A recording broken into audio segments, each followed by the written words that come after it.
that's why Smash 64 is the best game in the series. Good night, everybody.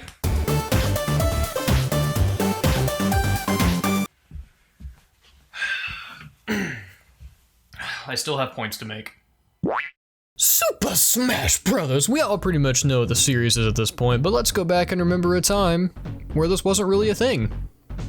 Because that's kind of weird to think about. So, quick history lesson for you all. It's the mid-1990s. The game started out as something called Dragon King, the fighting game. Now, it was a prototype that Masahiro Sakurai and Satoru Iwata developed in their spare time at Nintendo. Now, they felt the game would work better with more iconic characters fighting each other instead of whatever the hell those things are, and boom, baby, Smash is born. Now, the objective of the game is a little different from other fighting games. Here, you want to launch players completely off of the map instead of draining a health bar. So to supplement that, you're actually adding percentage points to them, which in turn makes them fly further and further and harder with each hit until eventually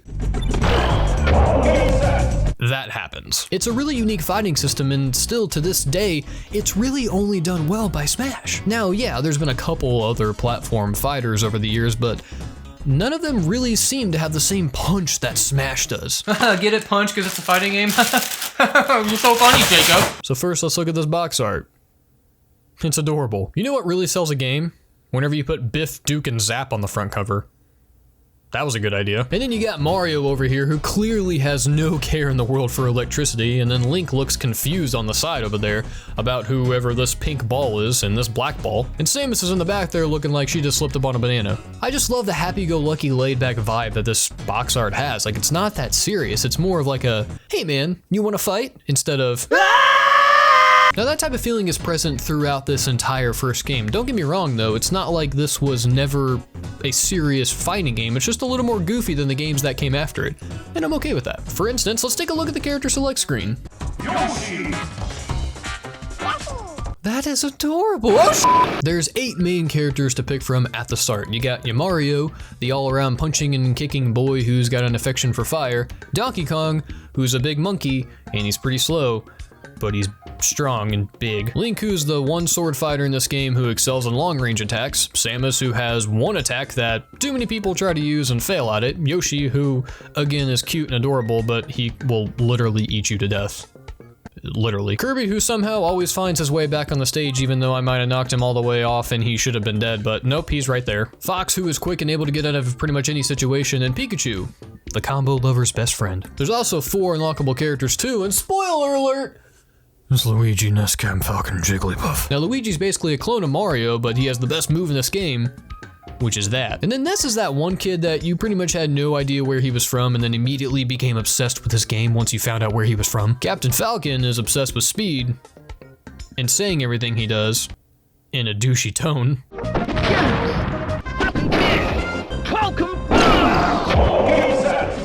Show me your moves. And then Jigglypuff is pretty much just good for heartburn. Now, I never was too picky with characters whenever I was a kid. I pretty much just like to play as everybody, but the main characters who I picked tended to be Ness, Mario, Link.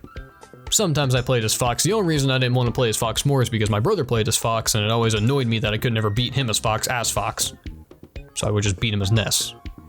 And that made me feel good. You know, I can't even begin to imagine the work that went into designing these movesets and these characters. There's just so much attention to detail with everybody. I mean, from Link's clear inspiration from games like Ocarina of Time and Zelda 2 Adventure of Link to Pikachu's usage of attacks from the mainline Pokemon games. I mean, the team had to think of a moveset for Captain Falcon, who hadn't even gotten out of his car. I mean, you're kidding me. All of the characters are really fun to play as, and since most of them are so different, every fighting scenario feels pretty different. And that's where I think one of my main joys lie with this game, is that no 2 fights feel the same, especially if you throw items in there. And yes, I'm gonna talk about items because this is Smash and items are fun, damn it. None of the items feel particularly overwhelming, unlike some of the newer games where you can just use something and it's completely overpowering. And a lot of the items here do require a significant level of skill to use, except for like Snorlax, who just takes out everything in his path. And I really like that there's not too many items either. You got just your basics in here. You got your main weapons, healing items, Pokeballs, and bombs. Lots of bombs. God, the bomb in this game is so satisfying. It creates this intense explosive sound and just sends the player flying.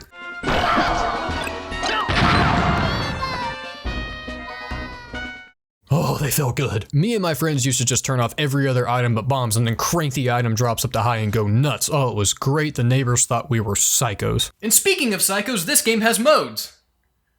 Yeah, I don't know how to transition that, so that'll work. So you got your main single player mode here where you go through, you fight a set group of enemies every time in order, starting with Link, going all the way to the Master Hand. Now, to be honest, when I was a kid, like the first time I got to the Master Hand at the end and I heard this, I was like, nope, nope. I mean, for a 5-year-old kid, this wasn't exactly inviting. I mean, this was just a big disembodied hand who was ready to punch and squeeze my innards out. Ew. He is effectively supposed to be the puppet master of this whole story. It's why you see him controlling the dolls at the beginning. He's the ringleader here. Although, you know what's funny is that even a couple years later, when I was like 7, I was playing things like Resident Evil at my friend's house without my parents knowing. And I loved it. Master Hand didn't seem so bad after that. Now, the other 2 modes you can do in single player are called Board the Platforms and Break the Targets. Break the Targets has actually appeared in some of the games, but in my opinion, it's just always going to be the best in the original. The levels just felt so much more tightly designed and they were just ripe for speedrunning, man. You had to go around to each of the targets and, well, break them. I know.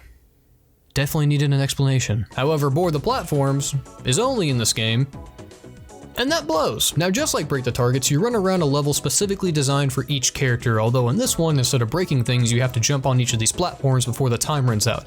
Again, pretty simple concept, but it's just executed so well here. I was constantly playing this mode, trying to figure out different strategies and ways and paths to beat my time and figure out ways to not do my homework. So yeah, that's the single player stuff out of the way, and yeah, it's not exactly the biggest mode, it's a little light in the content department, but you know, hey, at least it gives you something fun to do whenever you're not doing the thing you're going to do a lot more of in this game. And that's versus mode. Here we go, baby. If the single player stuff was the peas and carrots, then this is the meat and potatoes. This is where you're gonna do things like battle it out in multiplayer, set up crazy matches with time or stock limits. You can pick what items you want or don't want if you're too elite. Then you can pick your stage to play on and just go nuts. This is easily where I would spend most of my time with this game. It's just so fun how creative and inventive you can be with it. For instance, you can create tons of personalized minigames with rules like restricting what characters you could use, or you could see how long you could juggle a character in the air, or you could do team battles and see how long one guy could survive. And something else me and my friends used to do is we would grab 4 CPUs, crank the difficulty up to 9, and then we'd take bets on who's gonna win.